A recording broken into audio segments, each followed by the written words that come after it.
dama koy encourager maître Moussa.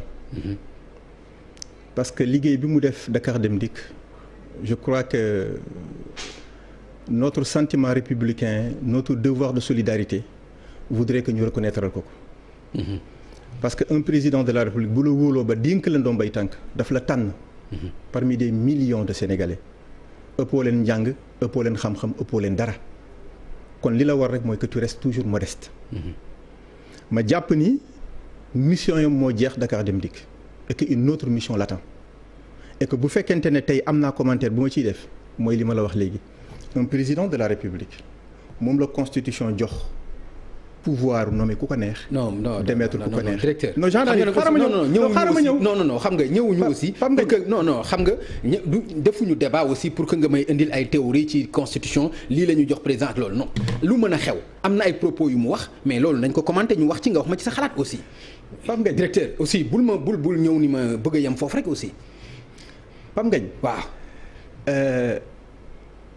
mun naa laa wax li nga bëgg ma wax ko ça y a pas de problème.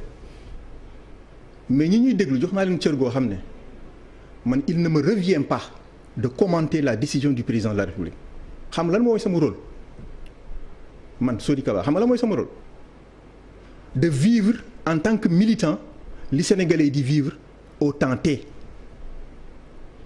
Maître Moussa Diop xaaral ma ñëw moom laa lay expliquer Maître Moussa Diop dafa bokk ci benn coalition yor parti politique am nekkoon Europe. président wóolu ko dénk ko responsabilité mu def 6 ans Dakar Dem Dikk dama jàpp ni déjà rek 6 ans à la tête d'une direction dafa doy sëkk. à la limite sax ëpp na.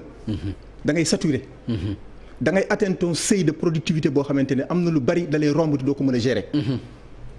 kon tey bu fekkente ne jeex na ñu changé ko nommé fa keneen. damay jàpp ne c'est une fin de mission une autre qui démarre. C'est un commentaire ça. léegi pourquoi nga bëgg ma wax ne la non parce que mandat bi mu wax moo tax ñu wàccee ko et que donc président juum na wala juumul non loolu c'est pas le débat. D'accord très honnêtement léegi li mu wax ci le président mi ngi ci deuxième mandat.